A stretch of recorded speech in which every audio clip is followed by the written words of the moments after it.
편하게 한번 말씀 들어보십시오. 어느 청년이 길을 가다가 이렇게 램프 모양의 뭐 주전자 연기가 나면서 거인이 나타났답니다. 거인이. 그래서 거인이 말한 거예요. 저는 누구냐? 소원을 들어주는 천사입니다. 한 가지 소원을 말하면 제가 잘 들어드리겠습니다. 그랬어요. 청년이 이게 너무 기뻤습니다. 그래서 너무 감사하다 했는데 그 순간 고민이 된 거예요. 왜냐하면 그 청년이 그때 두 가지 소원을 가지고 있었기 때문에 그래요. 하나는 돈이 좀 많았으면 좋겠다. 돈. 그리고 또 하나는 이제 결혼을 해야 되는데 결혼할 자매 여자가 있었으면 좋겠다. 그리고는 막 이거 어느 거를 말하지 하나만 말하라 그랬는데 하고 고민을 한 거예요. 그러다 번쩍하고 아이디어가 떠올랐습니다. 돈과 여자를 한꺼번에 그냥 말해버리는 거예요. 그래서 그냥 소리쳤어요. 돈, 여자 이렇게 두 개 한꺼번에. 그랬더니 그 천사라고 한 거인이 얘가 왜 이러지 하면 표정으로 고개를 갸우뚱 하더니 알았다 그러면서 휙 사라졌어요. 다시 펑 하고 한 여자가 나타난 거예요.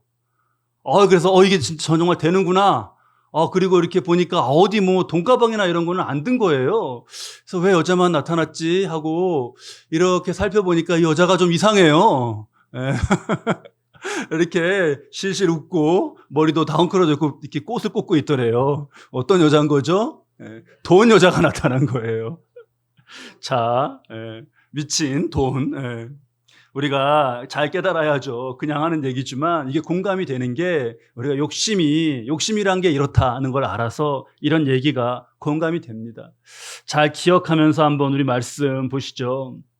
12절 말씀 보니까 예수님께서 예루살렘으로 이렇게 가시는 길에 한 마을에 들어가시게 됐습니다.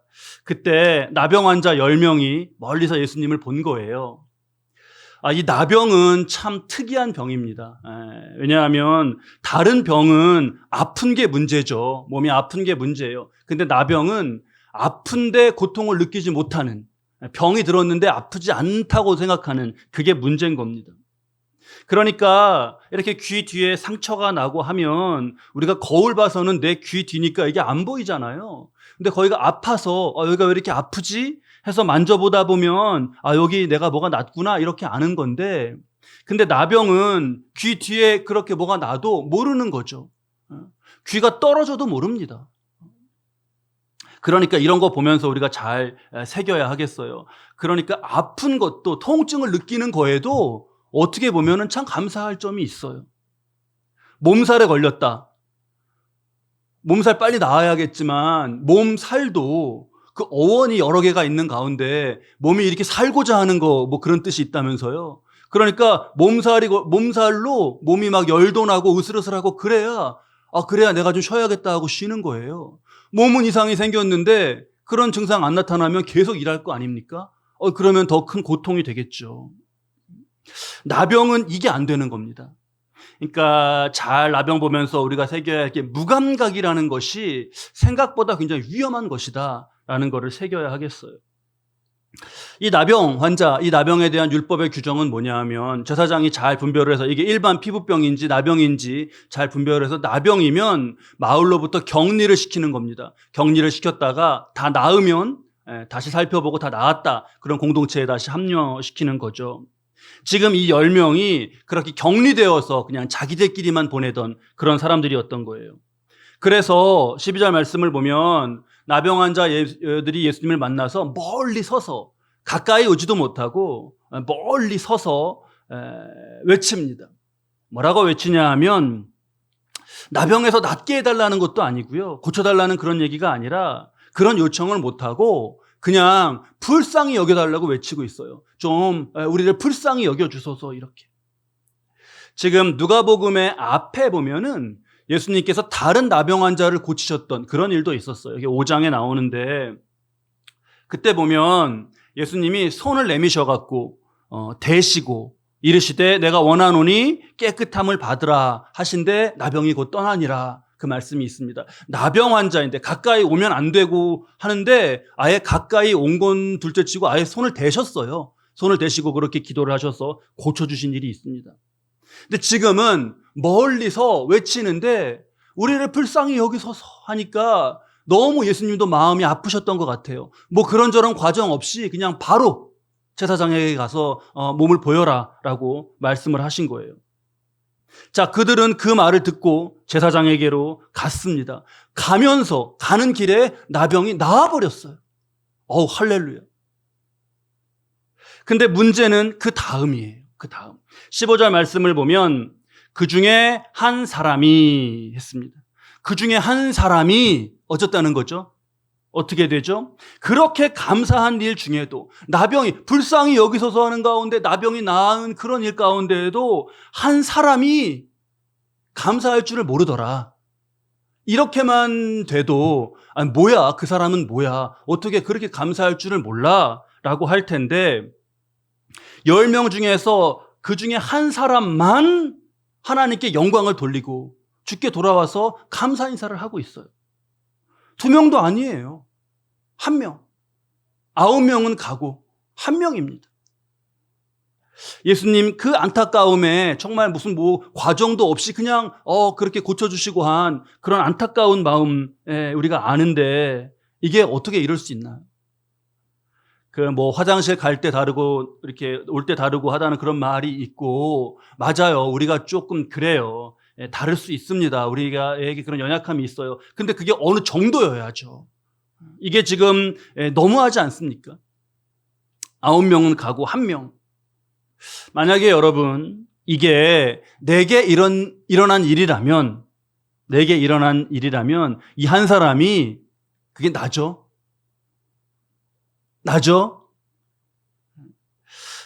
이거 생각해 볼까요? 감사의 반대말이 뭔가요? 감사의 반대말. 이게 좀 잘 안 떠올라요. 기쁨의 반대말 그러면 슬픔, 행복의 반대말 그러면 불행 이렇게 떠오르는데 감사의 반대말은 뭔가? 무슨 욕심 이런 거나 아니면은 당연하게 여기는 마음 그런 거를 거기다 두면 이게 잘 의미가 대조가 될 것 같습니다. 당연히 여기는 마음. 뭐든 당연하게 여기면 감사할 게 없어집니다. 다 당연하다고 말을 붙이면 금방 감사하게 볼 것도 그냥 당연해요. 어떤 귀한 기회가 주어져 당연하지 그러면 감사의 마음이 다 없어집니다. 우리 이렇게 서로 마주보고 있는데 이렇게 서로 마주보고 내가 볼 수 있다는 거 참 감사한 거 아닙니까? 당연한 거 아니에요? 이렇게 눈으로 물으시는 것 같아요. 감사한 거예요. 우리 전도서 11장 7절 말씀에 보면 빛은 실로 아름다운 것이라 눈으로 해를 보는 것이 즐거운 일이로다 하시는 말씀이 있어요. 며칠 전에 지금도 비가 오고 하는데 며칠 전에 비가 굉장히 많이 오고 다음날 새벽에 개서 새벽 예배를 이렇게 오는데요. 와, 하늘빛이 어떻게 그렇게 아름다운가요? 다 보고 계시죠? 그런 것 지금. 그 색깔을 뭐라고 말을 못 하겠어요. 그냥 하늘색 이렇게 물감으로 이렇게 그리는 그런 색이 아니에요. 너무나 아름답더라고요. 그리고 구름이 이렇게 표현하고자 하는 마음 눈앞에서 이렇게 펼쳐져가는 모습이 정말 너무나 아름답고요. 표현하고자 하는 마음도 안 들 정도로 정말 거기에 압도되고 그거를 내가 볼 수 있구나 이런 거를 그리고 이렇게 그냥 본다는 것 그리고 이 자연만으로 이렇게 기쁘고 감사하구나 하다는 게 너무 정말 크게 깨달아졌습니다. 볼 수 있는 거 정말 감사한 거예요. 몸이 1000냥이면 눈이 몇 냥이라고요?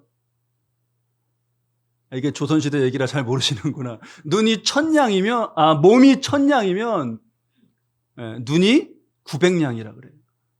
몸이 1000냥이면 눈이 900냥이라 그래요.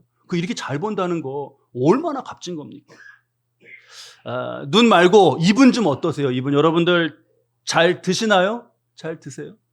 요즘에 예배 마치고 식사를 같이 못해서 너무 아쉬워요. 요즘에 그냥 간단하게 김밥 먹고 그러는데 김밥 이렇게 먹으면서 이런 상황에서 이렇게라도 함께 먹고 이럴 수 있다는 게 저는 너무 감사합니다. 김밥을 자주 먹으니까 좀 질리는 감도 있죠. 질리는 감도 있어요. 근데 제가 주일날 김밥을 아주 맛있게 먹는데 그 맛있게 먹는 법이 있는데 제가 알려드릴게요. 그게 뭐냐면 주일에 제가 아침을 안 먹어요. 지금 얼마나 배가 고픈지 모르겠어요. 예배 마치고 저 김밥을 먹으면요, 김밥보다 맛있는 게 없구나 이렇게 하고 먹습니다. 치아에 문제가 생기면 그냥 우리 늘 먹던 거, 너무 당연하다고 생각했던 것도 못 하잖아요. 앞에 진수성찬이 차려져 있으면 뭐합니까? 내가 못 씹는데. 그래서 어르신들이 하신 말씀이 있어요. 이거는, 이 속담은 아마 아실 거예요. 튼튼한 치아 하나가 자식 하나보다 낫다. 얘기하셔요. 튼튼한 내 치아 하나가 자식 하나보다 나은 거예요. 볼 수 있는 거, 먹을 수 있는 거, 그런 거 곰곰이 생각해 보면 참 그거 그냥 당연하다고 여길 게 아니라 감사한 겁니다. 내친 김에 여러분 한 가지 더 볼게요. 이렇게 우리가 다 걸어서 왔지 않습니까? 차 대놓고 이렇게 걸어서 오셨는데 걸으시는 건 어때요? 이렇게 내가 내 발로 걷는 거 감사하지 않으세요? 감사하시죠? 저는 이게 너무 정말 뼈에 새겨지게 체험한 게 있는데, 제가 20살 막 넘었을 때 허리 디스크 수술을 받았어요. 이렇게 뭐 웬만하면 뭐 이렇게 무슨 시술로 이렇게 그냥 이렇게 째지 않고 하는 그런 게 있던데 저는 좀 심했습니다. 그래서 칼로 이렇게 째고 거기 지나가는 근육도 치우고 신경도 치우고 그다음에 다시 신경 제자리에 근육 제자리에 그리고 꼬매는 그런 수술을 받은 거예요. 의사 선생님이 처음에 이렇게 제가 아프다고 해서 이렇게 그 진단을 받으니까 속으로 그렇게 생각하셨대요. 아, 이게 군대 갈 때가 돼갖고 등급을 좀 낮추려고 꾀병을 하는 게 아닌가, 그렇게 당신이 의심을 하셨다 그러더라고요. 근데 CT를 찍어보고 그러더니, 야, 정말 참을성이 왜 이렇게 많냐, 이렇게 고생하지 말고 그냥 빨리 수술해버리고 편히 지내라 그러시더라고요. 그래서 그렇게 말씀하시니까 또 그 분야의 권위자셨으니까 알겠습니다 하고 이제 수술을 받기로 했어요. 근데 수술 동의서에 이제 그 사인을 하는데요, 그냥 사인을 하라 그래서 사인을 할까 하다가 조그만 그 밑에 깨알 같은 글씨가 있길래 이렇게 읽어봤어요. 맨 마지막에 뭐가 있냐면 다리로 내려가는 신경을 잘못 건드리면 다리가 마비될 수 있다. 알고 사인하라는 거예요. 안 써줘요. 사인, 이게 내 이름 딱 쓰면 되는데 이거 다리가 마비될 수 있는 거예요. 그랬더니 그거 갖고 오신 그 의사 선생님이 그럴 순 있는데 뭐 괜찮다는 거예요. 괜찮긴 뭐 그 다리 마비되면 어떡해요. 막 제가 거듭 물었더니 한 번도 그런 일이 안 일어났대요. 그냥 거기 써 있는 거래요. 그래서 알겠다고 그리고 이제 사인을 했어요. 사인을 하고 수술은 마취를 하고 받아가지고 뭐 수술을 어떻게 받았는지 잘 모르겠습니다. 근데 이제 마취해서 깼잖아요. 깼더니 엘리베이터 아니었어요. 이렇게 수술실에서 환자 저 병실로 올라가는 엘리베이터 아니었는데 너무 춥더라고요. 막 수술실이 어땠는지 막 너무 떨리고 막 추워요. 그리고 이렇게 눈을 떴더니 사람들이 같이 탔는데 저를 이렇게 내려다 보면서 안타깝게 보는 거예요. 누워서 이제 그러고 있으니까. 근데요, 안타깝게 보거나 말거나 그 순간에 제가 의식이 돌아오고 나서 제일 먼저 뭐를 할게요? 네? 엄지발가락을 마비됐나 안 했나 움직여 본 거예요. 그랬더니 엄지발가락이 움직여요. 얼마나 기뻤게요. 여러분 엄지발가락 한번 움직여 보세요. 잘 움직여요? 큰 감사예요. 그게 너무 감사하다 하고 이제 병실에 갔는데 더 문제는 뭐냐? 수술하고 날부터 4일 동안 누워만 지내야 돼요. 누워만. 가만히 누워만, 움직이지도 못하고. 어떻게 4일 동안 누워만 지내요? 요즘에 코로나 때문에 그냥 집에 있기만 하라 그래도 집 안에서 막 답답하다 그러는데 이건 가만히 누워 있어야 돼요. 볼 일도 누워서 봐야 돼요. 20대 초반인데 제가 그때 얼마나 막 쑥스럽고 힘들던지, 그래서 막 그냥 정말 참았습니다. 막 밥도 잘 안 먹고 참았습니다. 그러다가 4일째 되고 아침에 의사 선생님 회진 오셔가지고 괜찮게 잘 참았다. 오늘부터는 조금씩 이렇게 혼자 화장실에 가봐라 그러시더라고요. 알겠습니다. 그리고 아침에 제가 이제 침대에서 내려서요, 복도에 나가서 그 벽을 잡고 이렇게 한 발 한 발 걸어가는데요, 야, 그 찬양이 들리더라고요. 할렐루야 막 이런 찬양이 정말 들려요. 한 발 한 발 이게 너무 감사한 거예요. 내가 걸어서 갈 수 있다는 게. 간호사가 이렇게 지나가는데 네, 안녕하세요 지나가는데 막 천사들 같아요, 간호사가. 그 제가 어디 가는 길이라고요? 어디 좋은데 여행 가고 막 이러는 게 아니라 화장실 네 발로 걸어가는데 그렇게 너무 감사하더라고요.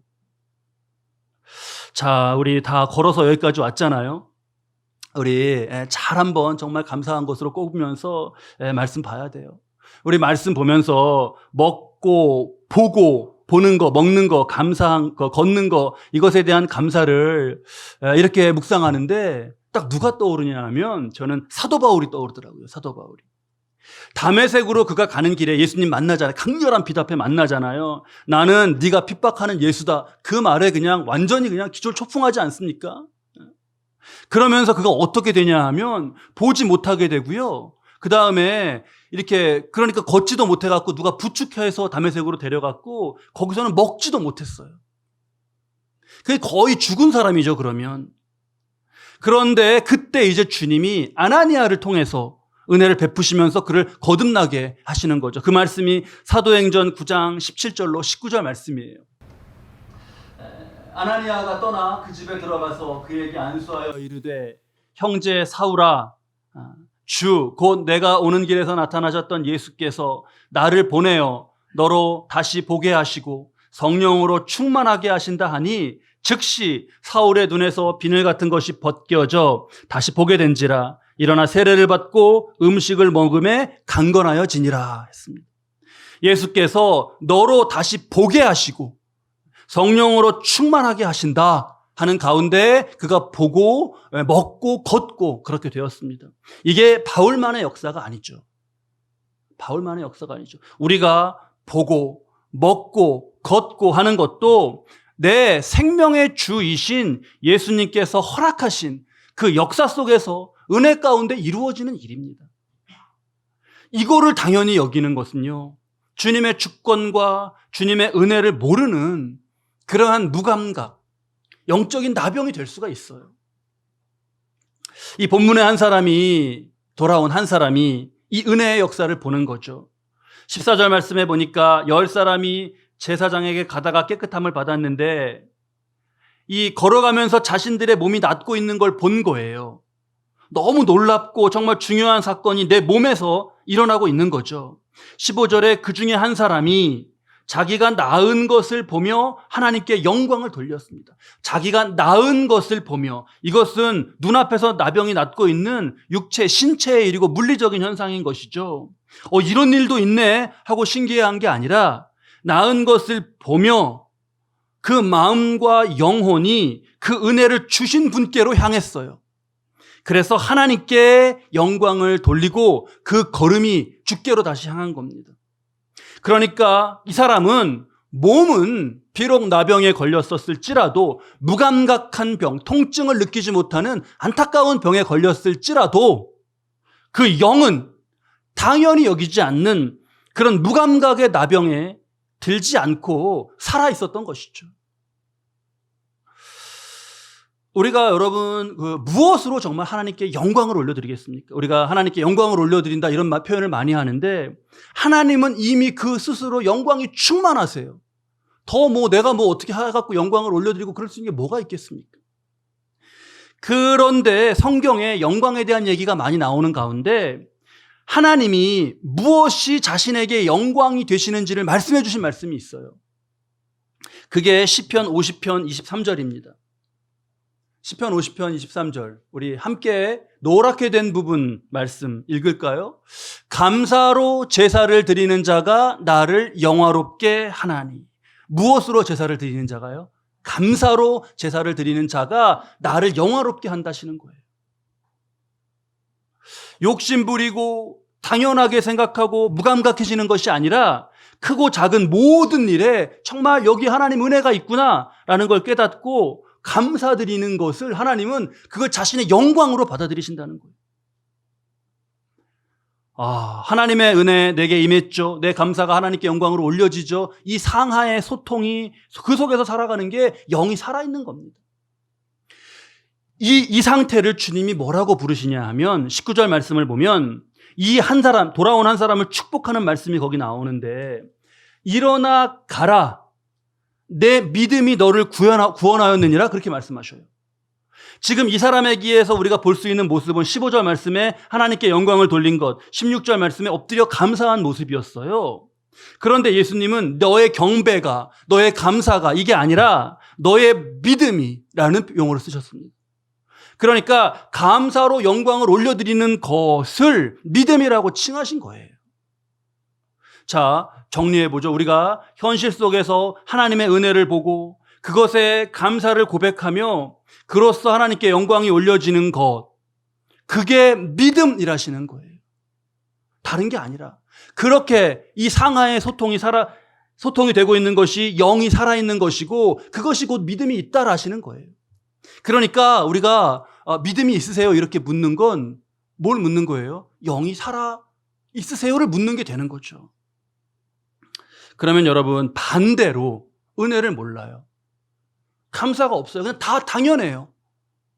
그러면 영이 무감각해지는 거죠. 다 당연한 허무하고 마음도 없습니까? 다 당연한데. 그러면 뭐 다 그냥 사는 것도 허무하고 마음도 공허하고 뭐 우울하고 그냥 그렇습니다. 다 당연하니. 욕심이 다 차지가 않아요. 뭔가 막 새로운 것, 자극적인 것으로 채워보려고 하는데 그게 다 그렇게 차나요, 성이. 뭐 어떤 것에 중독에 막 빠지기도 하죠. 그래서. 근데 그럴수록 영혼과 삶은 희망을 잃고 파괴될 뿐입니다. 잠언 30장 15절에 이런 말씀이 나와요. 우리 잠언 30장 15절 말씀도 같이 좀 볼까요? 노란 부분 함께 읽으시죠. 거머리에게는 두 딸이 있어 다오다오 하느니라. 족한 줄을 알지 못하여 족하다 하지 아니하는 것 서넛이 있으니 곧 스올과 했습니다. 거머리를 말씀하셨어요. 거머리요. 다오다오 하는. 여러분 이렇게 드시는 거 잘 드시는 거 복이라는 말씀 나눴는데 정말 어디 뷔페 갔더니 너무 좋은 뷔페예요. 그러면 얼마나 드셔요? 한 몇 접시 드셔요, 뷔페 가시면? 뷔페 가셔서 막 오늘 내일 어디 정말 좋은 뷔페, 좋은 음식점 정말 그런 거 간다 그러면 막 오늘부터 준비하잖아요. 막 안 먹고. 그래 가서 막 많이 먹어요. 많이 먹는다고 먹으면 배가 좀 막 나오죠, 이렇게. 근데요, 거머리는 자기 본래의 몸에 3배 이상 부풀 때까지 흡혈을 한대요. 떠올려 보셔요. 거머리가 저만하면 저 여기 3배만하게 그렇게 차도록 계속 그거를 먹는다는 거예요. 흡혈을 한다는 거예요. 족함이 없고 감사도 없는 모습을 말씀은 거머리에 비유해서 다오 하는 거. 무감각해지고 당연히 여기면서 계속 다오 하는 모습을요. 그런 거머리 같은 게 서넛이 있는데 첫 번째로 나온 게 뭐죠? 곧 스올과. 스올이 히브리어로 지옥입니다. 히브리어 스올이 지옥입니다. 지옥. 감사와 만족을 모르고 당연히 여기는 마음 가운데 다오 하는 그 마음이 그거 지옥 같은 거예요. 그게. 주님이 그런 사람들을 지금 말씀 가운데도 놀라시면서 찾으시죠. 17절 말씀에 그 9은 어디 있느냐 찾으시죠. 마땅히 감사해야 했음을 주님 말씀하시는 거예요. 이 이방인 외에는 하나님께 영광을 돌리러 온 자가 없느냐. 그렇게 하시고는요. 다시 찾지 않으세요. 저는 말씀 준비하면서 왜 그런지 주님이 더 아무 말씀이 없으신 게 되게 무섭게 이렇게 느껴지더라고요. 그냥 9이 어디 있느냐 하시고 더 말씀이 없으세요. 우리 보는 것, 씹는 것, 걷는 것, 그렇고 당연하게 느껴지는 그런 일, 그런 것들, 우리 삶 속에 있는 모든 그런 것들 가운데 정말 우리 영혼이 무감각해지지 않아야 합니다. 삶 속에서 정말 영이 살아있어서 믿음이 있어서 더욱 감사하며 우리가 살아야 하겠습니다. 감사하자면요, 어떤 그런 상황에서도 잘 찾아가지고 감사할 수 있어요. 그 어느 빌딩에서 점심시간이 되고 빌딩에 회사들이 많이 있는데 점심시간이 됐대요. 그래서 다 이제 나와갖고 엘리베이터를 타고 층층이 이제 엘리베이터가 서고 내려가는 거예요. 맨 꼭대기 어느 사무실에서 여자분들 몇 명이 동료들이 이제 점심 먹으려고 엘리베이터 타고 이제 쭉 내려가는 거예요. 사람이 이제 엘리베이터 안에 꽉 찼는데 그 직장인들이 점심 뭐 먹을까 그거 얼마나 그게 점심시간이 소망이고 쉬는 시간이고 얼마나 기뻐요. 그러니까 우리 뭐 먹을까 그거를 뒤에서 이제 막 얘기를 한 거예요. 이거 먹자 저거 먹자 이렇게 하면서. 그 1층에 엘리베이터가 서고 열렸는데 문이 열렸는데 그 맨 앞에 있던 한 중년 남자가 다른 사람 다 듣는데 아 여자들 되게 시끄럽네 그러면서 나가버렸다는 거예요.